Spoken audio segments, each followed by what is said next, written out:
시작하겠습니다. 81회 이론 문제입니다. 자, 다음 내용과 같은 기준으로 분류되는 개정 과목은 무엇인가? 자본거래에서 발생하며 자본금이나 자본잉여금으로 분류할 수 없는 것, 자본조정 얘기하는 거죠. 감자차손, 자기주식, 자기주식 처분 손실. 자, 자본조정에 속하는 것, 주식 할인 발행 자금이죠. 1번의 답은 1번의 주식 할인 발행 자금이 되겠습니다.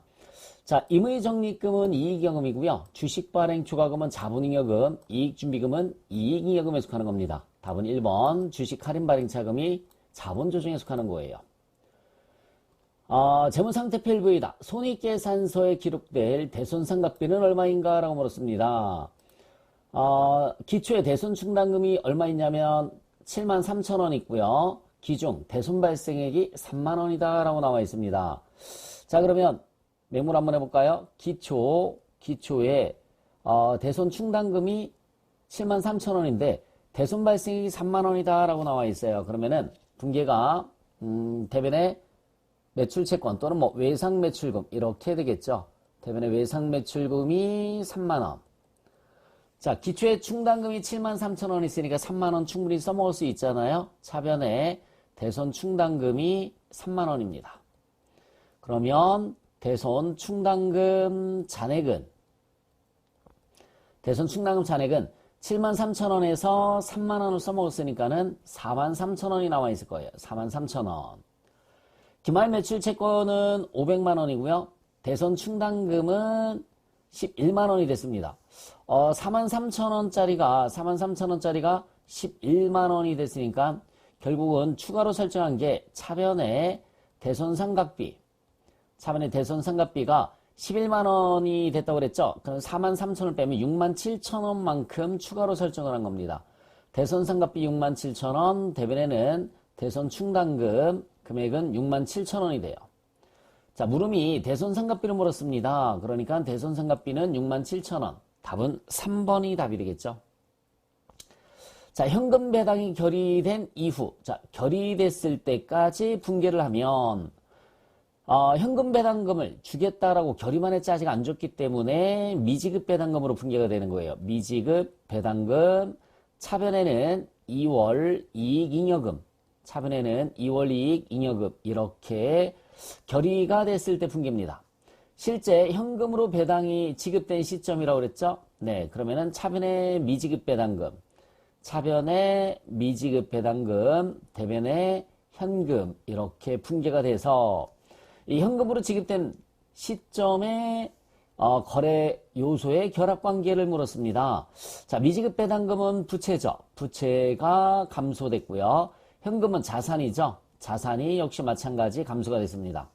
부채 감소, 자산의 감소니까 2번이 답이 되죠. 자, 4번 현금 및 현금성 자산은 얼마인가? 라고 물었어요. 통화대형 증권, 당연히 현금 및 현금성 자산에 속하는 거 맞죠? 보통예금도 맞습니다.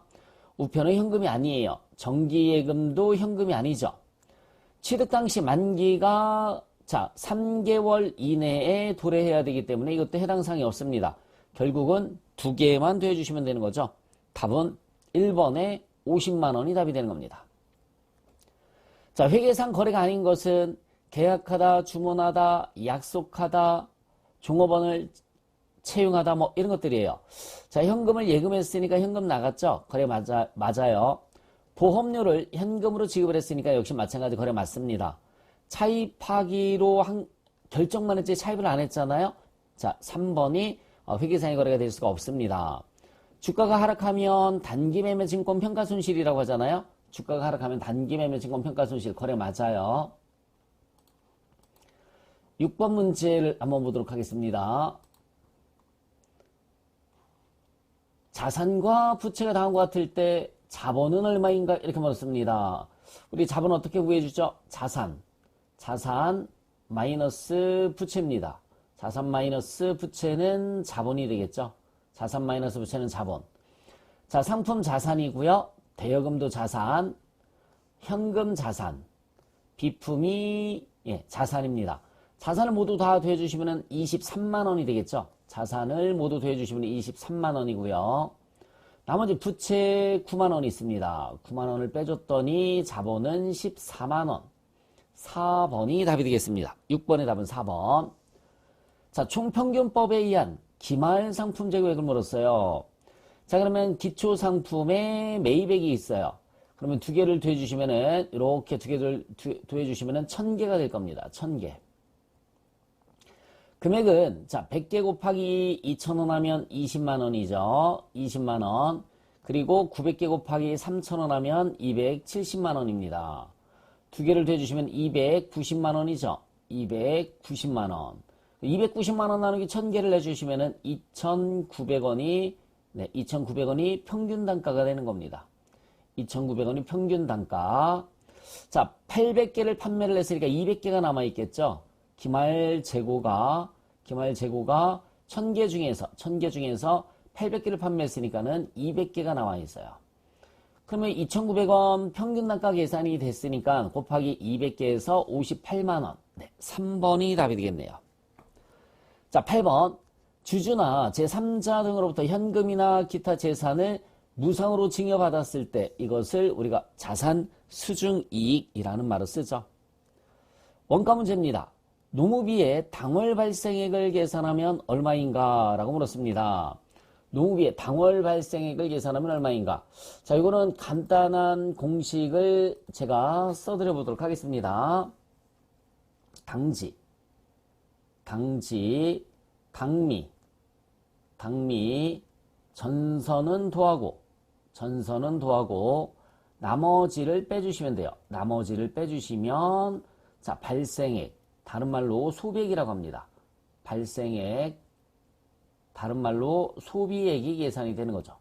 당지는 당월 지급액을 뜻하는 겁니다. 당지는 당월 지급액.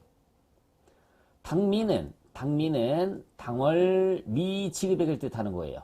당월 미지급액. 전선은 전월 선급액을 뜻합니다. 전월 선급액. 그래서 당지, 당미, 전선은 더하고 나머지는 빼라. 당지, 당미, 전선은 더하고 나머지 빼라. 자, 그러면 당지 여기 있습니다. 당지 40만원 있죠? 당미는 없고요. 전월 선급액이 있어요. 두 개 더해주시면은 50만원. 4번이 답이 되겠습니다. 9번의 답은 4번. 자, 암기할까요? 당지, 당미, 전선은 더하고 나머지에 해당하는 게 뭐 전월미 지급액, 당선, 당월 선급액 뭐 이런 것들이 있겠죠. 그래서 당지는 당월 지급액을 뜻하고요. 당미는 당월 미지급액, 전선은 전월 선급액을 뜻하는 겁니다. 제조원가 명세서를 작성하기 위해서 필요하지 않은 것을 물었습니다. 직접 농업이 재료 구입액, 재료 사용액 다 들어가죠. 근데 기말제품 재고액은 이건 어디에 들어가냐면 손익계산서에 들어가는 항목이죠. 손익계산서에 들어가는 항목입니다. 10번의 답은 2번이 답이 되겠습니다. 11번. 다음 자료에서 총 제조원가를 계산을 해라 라고 나와 있습니다.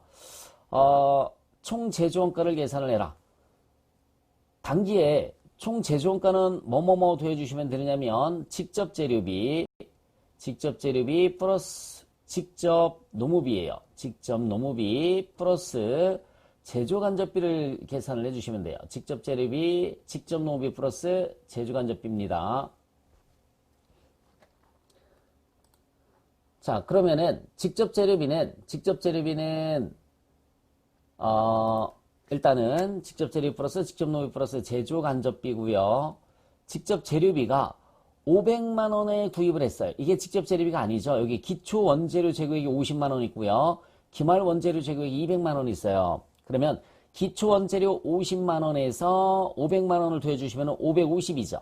550에서 기말 200을 빼주시면 350이 네, 직접 재료비가 되는 겁니다. 자, 플러스 직접 노비 여기 350만 원 나와 있고요. 플러스 제조간접비가 200만 원이 나와 있어요. 200만 원. 몽땅 다 더해줬더니 900만 원. 11번의 답은 2번이 답이 되겠습니다. 자, 다시 한번 말씀드릴게요. 단기총 제조원가는 직접 재료비, 직접 노비, 제조간접비를 더해라. 12번 문제를 한번 보도록 하겠습니다. 12번. 재료비는 공정 초기에 발생이 되고 가공비는 공정이 진행에 따라 균등하게 발생한다. 재료비의 완성품 환산량을 물었습니다. 자, 공정 초기라는 말이 들어가면 수량으로 계산을 해주시면 되는 거죠. 가공비는 뭐 무조건이라고 그랬어요. 무조건 환산량으로 계산을 해주시고요. 무조건 환산량으로 계산을 해주시면 되는 겁니다. 자, 평균법을 이용을 하라고 나와 있어요. 그러면 평균법은 재료비, 가공비. 여기서 물으면 이제 재료비만 물었지만 가공비까지 같이 계산 한번 해보도록 하겠습니다. 평균법은 차변은 필요가 없는 거죠. 대변만. 완성품 환산량을 물었을 때는 대변만. 완성 수량이 4,000개예요. 여기 4,000개 들어가시면 되고요. 여기도 4,000개가 들어가시면 됩니다. 기말이 1,000개가 있어요. 여기 1,000개가 들어가시면 되고요. 여기는 완성도가 40%니까 400개가 들어가시면 되는 겁니다. 수량이라고 그랬잖아요. 여기에 수량으로 들어가시면 되는 거고요. 수량, 기말이. 그 다음에 가공비는 무조건 환산량이라고 그랬어요. 환산량이니까 네, 이렇게 집어넣으시면은 5,000개. 가공비는 몇 개가 될까요? 4,400개. 이렇게 되겠죠. 재료비를 물었으니까 5,000개가 답이 되겠습니다. 12번의 답은 3. 가공비를 물었으면 4,400개가 답이 되겠죠. 13번 문제를 보시면 다음 자료를 이용해서 부가가치세 과세 표준을 계산을 해라. 자, 매출액 7천만 원에서 대손금액은 차감하는 게 아닙니다. 대손금액은 공제하지 말 것. 애누리, 매출 애누리는 빼주시면 되는 거죠. 매출 애누리는 빼주되 매입 애누리는 과세 표준하고 관련이 없습니다. 매입 애누리는 과세 표준하고 관련이 없어요. 그래서 7천만 원에서 500만 원을 빼주면 6,500만 원. 2번이 답이 되겠습니다. 13번의 답은 2번. 자, 14번. 부가가치세 신고 시 제출하는 서류가 아닌 것을 물었어요. 부가세 신고서 당연히 제출해 줘야 되겠죠. 감가상각 취득명세서도 제출을 해줘야 됩니다. 감가상각 취득명세서도 제출을 해줘야 돼요. 세금계산서합계표 당연히 매출처별, 매입처별 세금계산서합계표 제출을 해줘야 되겠죠. 자, 공제받지 못할 매입세 명세서와 대손세 공제신고서도 제출을 해줘야 되고요. 총수익금액 조정명세서와 조정 후 수익금액 명세서는 소득세 신고할 때, 부가세가 아니라 소득세 신고할 때 제출을 해줘야 된다라는 것만 기억을 해주시면 되겠습니다. 15번. 자, 부가가치세법 특징에 대한 설명이다. 옳은 것을 물었습니다. 전단계 거래액이 아니라 전단계 세액공제법이죠. 전단계 세액공제법이고요. 일반 소비세예요. 개별 소비세가 아니라 일반 소비세. 그리고 지방세가 아니라 국세입니다. 답은 2번에 비례세율로 역진성이 발생한다. 역진성이 뭐냐면 똑같이 부가가치세를 10%씩 부담을 하다 보니까 소득이 적은 사람이 세금을 많이 내는 듯한 이런 걸 갖다 우리가 역진성이다라는 표현을 썼습니다. 역진성을 완화시켜주기 위해서 면세 제도를 두고 있다고 말씀을 드렸었죠. 면세 제도.